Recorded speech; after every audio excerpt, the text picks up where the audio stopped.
children of the Fourth Down Forum podcast. Rejoice as you are about to be saved at the hands of your host, Dereck M. Fuster.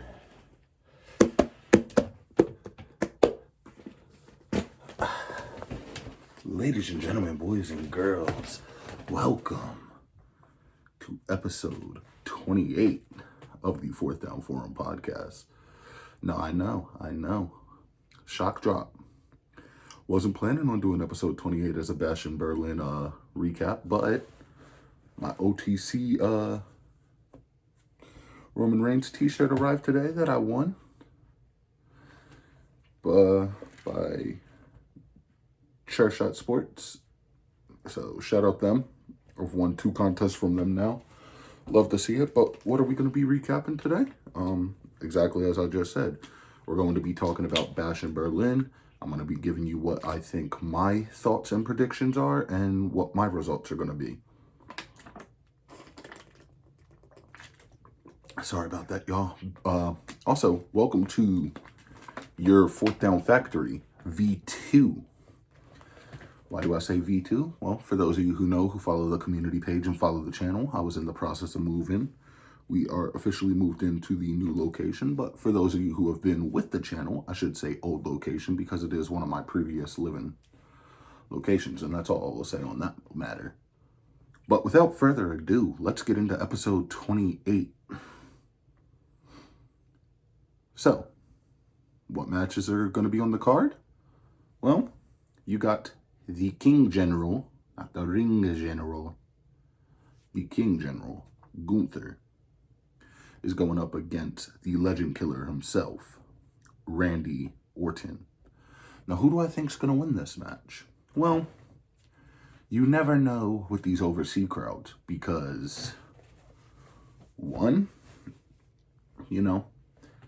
Randy is huge over there, but I don't want to use heart. I want to use mind, and mind dictates that they're not going to pull the World Heavyweight Championship off of Gunther this fast.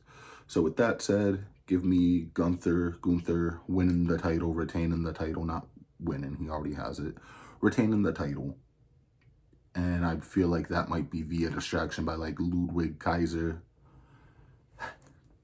Your undisputed WWE Championship. The American Nightmare, Cody Rhodes, versus KO, Kevin Owens. Now, I have loved what they've been doing on SmackDown for these past couple of weeks. They've been teasing that KO is going to turn heel, KO is going to turn heel, KO is going to turn heel. Papa H, Hunter, Big Trips, turn KO heel. He's cool as a face. It works. But he's been a face since Mania 39. We're going into Mania... Well, we're not quite there yet. But we'll be going into Mania 41 season. Turn him heel. It's for the best. Business will be booming. With that said, you are not going to give Cody Rhodes a short title reign. And also, this guy returned at SummerSlam when Solo Sikoa was challenging the American Nightmare, Cody Rhodes, in Bloodline Rules. So I believe in that sense of the matter that the American Nightmare, Cody Rhodes, is going to retain his title. I think he's going to have a very lengthy run. I do think eventually he'll have it dethroned, but I think either Roman's going to take it back as a face, so you might get a face-on-face match, or they've already planted the seeds for Rock Cody. So we could be getting that at this year's Mania. We'll see. Speaking of, planting seeds for things, I want to go back to the Gunther and Randy Orton match. They planted these seeds for this match at the King of the Ring pay-per-view because Randy Orton's shoulders were never on the not match. Sorry about that, y'all. So because his shoulders were never on the mat, he's getting this title match. But I think it's going to be a very back and forth thing, like I said. But I do ultimately have, like I said before, I have Gunther coming away from that. Now, my most anticipated match on this card, or one of the two most anticipated matches on this card, this is a short match card. And I did see something on Twitter, X, whatever you want to call it these days, that WWE is going to be going forth with like a shorter pay-per-view format going forward.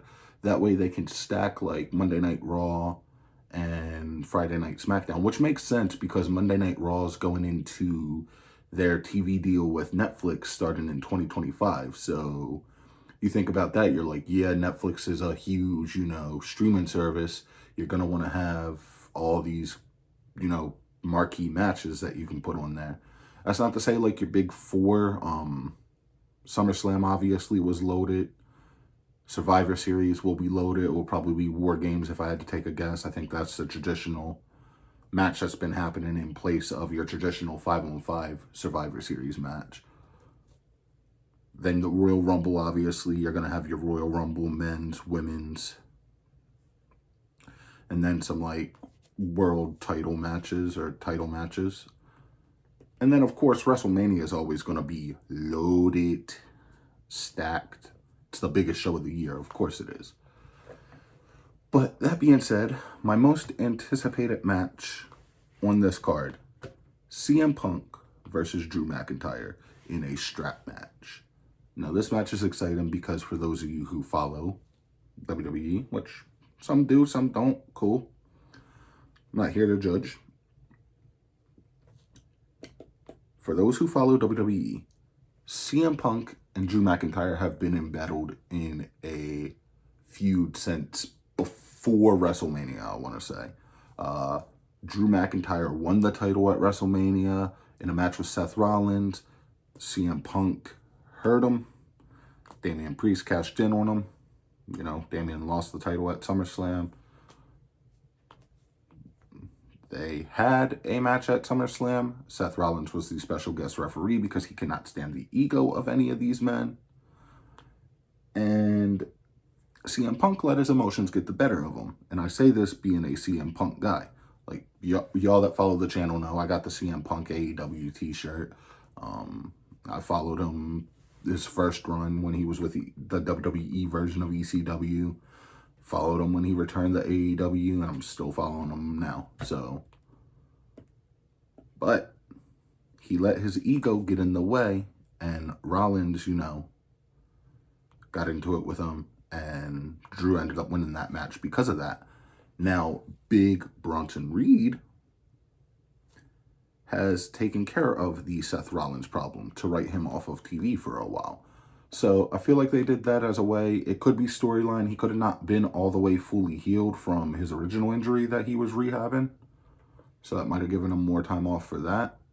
Because he did return, if I'm not mistaken, on like a random episode of Monday Night Raw, like right before Money in the Bank. And I was like, that's way too soon. But this time, CM Punk versus Drew McIntyre is going to be in a strap match. Now, who do I have winning this match? Well, if the rivalry is 1-0 in favor of Drew McIntyre, it's going to have to go 1-1 in favor of the best in the world, as he likes to call himself, CM Punk. I feel like they're going to let him get his win back, and then we're going to get the rubber match down the line. Now, Bad Blood is another pay-per-view that's coming up in October.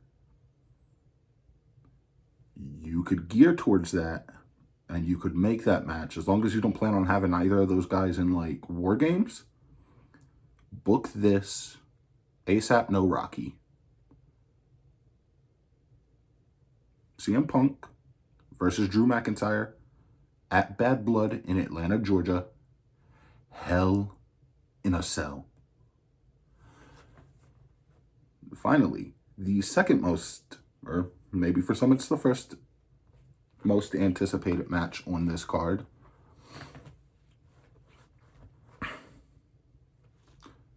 The Terra Twins, Damian Priest and Rhea Ripley, are going to be in a mixed tag match against Dirty Dominic Mysterio and Liv Lowlife Morgan.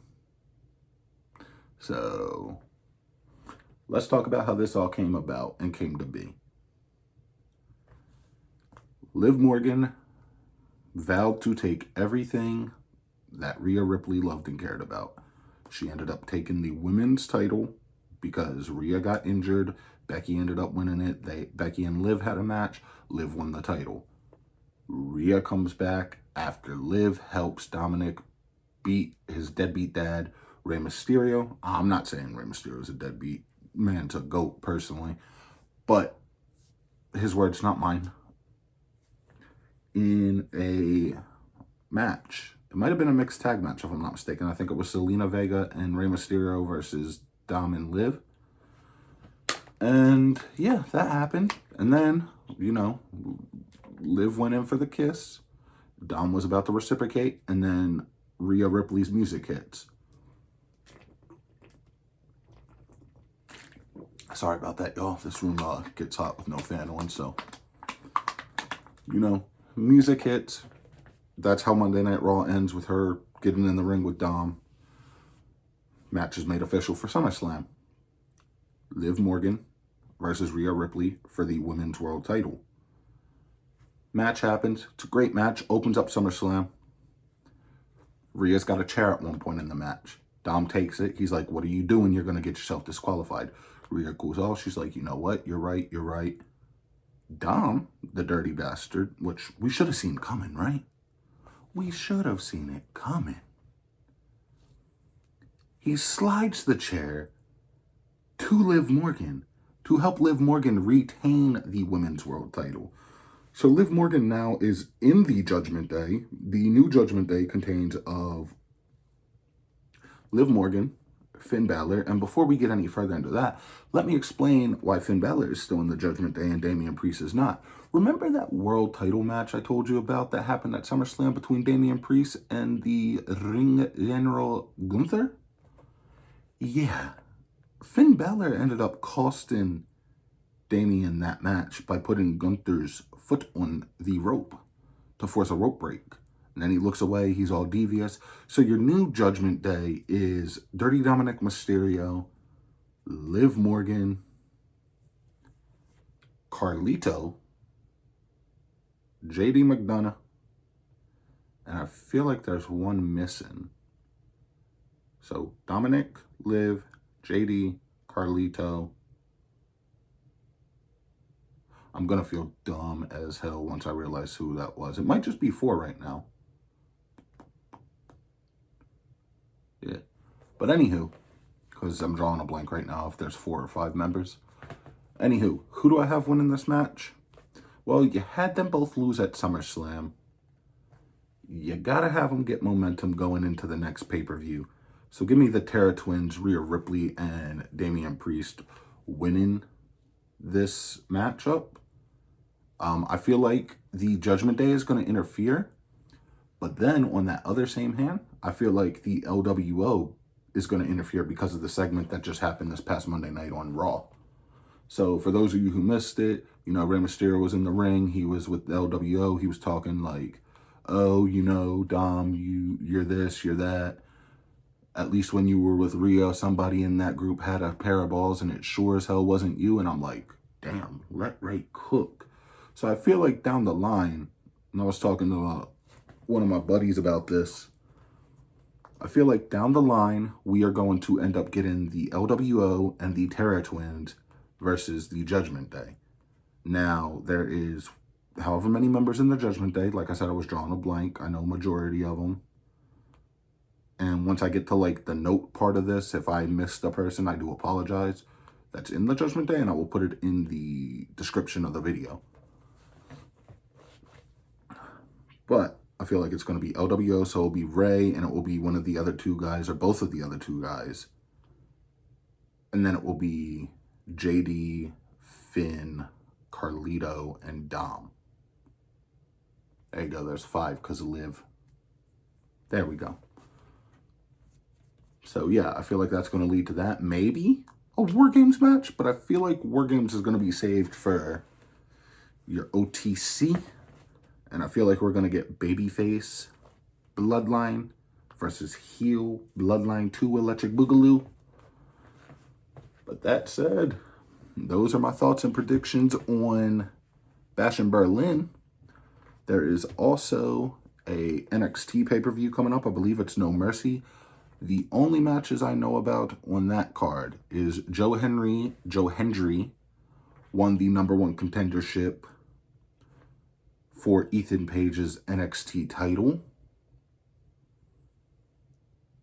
Trick Williams is going to be the special guest referee, but as announced by NXT GM Ava.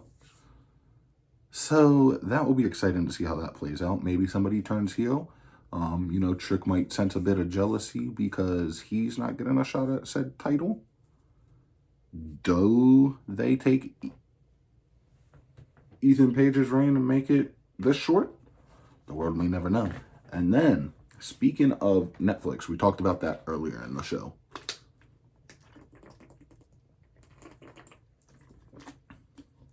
There is a documentary coming out on Vincent Kennedy McMahon, and from the teaser trailer preview like that Netflix has, it doesn't look like they're going to paint him in a good light, and I do not expect them to, personally, because he was not that great a guy. He was a piece of dog poo, if we're being honest. I'll use layman terms. I'll use PG terminology.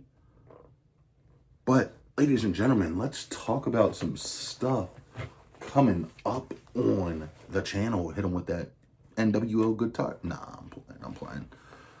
So, what do we got coming up? I know I said we're going to do a Kobe Bryant player profile episode, and that is still going to happen. I got it set up. I got my other Kobe picture. You can't see it. It's off screen, but it's over there. Like, that episode is just going to be a love letter to Kobe Bryant, and I'm not sorry for it, because that is my favorite basketball player of all time.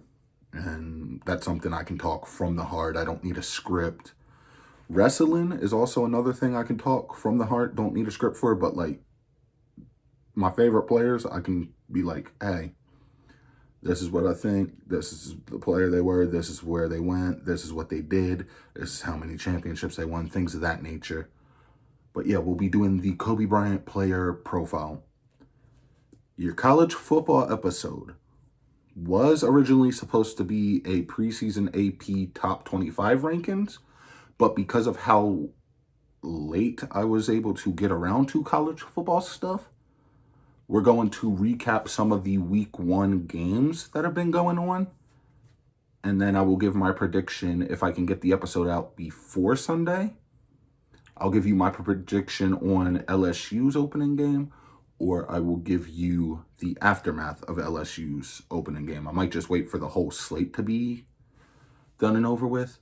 Your AFC and NFC division prediction videos, I'm going to split those into 2 parts. I would like to keep them like 20, 25 minutes. I don't want to do this whole big extravaganza where it's like, oh, well, we're doing this for this, we're doing this for this.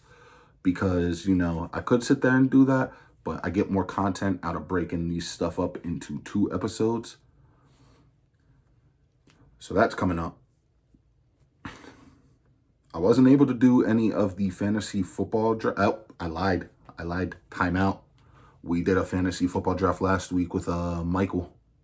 I mean, Panflaps, but y'all, that's my boy Michael. We know him by his government name. So we did that. Once October rolls around, I would like to do an NBA season preview, and I would like it to be a little more in-depth than what last season's was, because I can actually sit here. I have like a whole month to get ready for that, month and a half. Damn near 2 months, because NBA doesn't really kick off until Halloween, if we're being honest, or like that last week of October. Also, I have a TikTok account for the 4th Down Forum channel. I would like to start posting shorts and incorporating them on this channel as well as on the TikTok channel. So let's say like we just did the Bash in Berlin episode, right? Cool.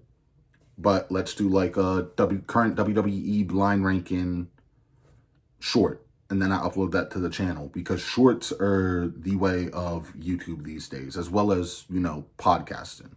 That's why I do this. This is what I want to do. This is what I want to make a career out of. That said, we're going to cap this at like 21, 22 minutes. Thank y'all for the support. I greatly appreciate it. Now that I am settled into my new living situation, should be able to get more content out for you more regularly. I'm not trying to take little, oh, where's Dereck at? He's been gone for, 10 days. No, I don't want to do that. I want to be, oh, look, Dereck uploaded. Oh, what? Dereck uploaded twice in one day? Dereck uploaded, within every week or every other week. And yeah, that's the other thing I want to leave y'all with. I'm going to have no choice but to upload pretty much every week because I want to do, this is something I wanted to do when me and Jalen were running the What a Play podcast. I want to do weekly NFL schedules and be like, this is who I think is going to win this game. This is who I think is going to win this game. So I have to kind of be there every week for that. And then there was some breaking news on the NFL front. There's 2 NFL wide receiver contracts that actually one happened today at the time of this, before the time of this recording. So we might go over 22 minutes. I do apologize for that. Brandon Ayuk is not going to the Steelers. He's not going to the Commanders. He is staying in the Bay Area with Brock Dirty, Flirty, a little bit nerdy. Who knows? We don't know the guy like that. Purdy. So, the other news, which I will be doing shorts on both of these situations as well, and probably recording them to TikTok with the green screen filter and then going from there. We don't need to discuss all that. But yeah, the other one, CeeDee Lamb is the first of the big 3 in Dirty D in Dallas, or Big D, to get his extension. 4 years. I don't remember all the details. I'll cover that in the short as well. But that said, y'all, thank y'all for following. Thank y'all for supporting the journey. We are going nowhere but up from here. I actually did just talk to a guy. We might have another sponsorship in the work. Not going to say anything like that until it's all said and done. But thank you for the love and support. And remember, once we hit 500 subs, we're going to be doing another giveaway. I can announce what that giveaway is right now, right here. The next giveaway, once we hit 500 subs, is going to be an NFL or college. I haven't decided yet, but if the person who wins decides they want a college one, mini helmet of their choosing. So thank y'all for the love. Thank y'all for the support. Continue to follow the journey. Much love, and I will see y'all on episode 29.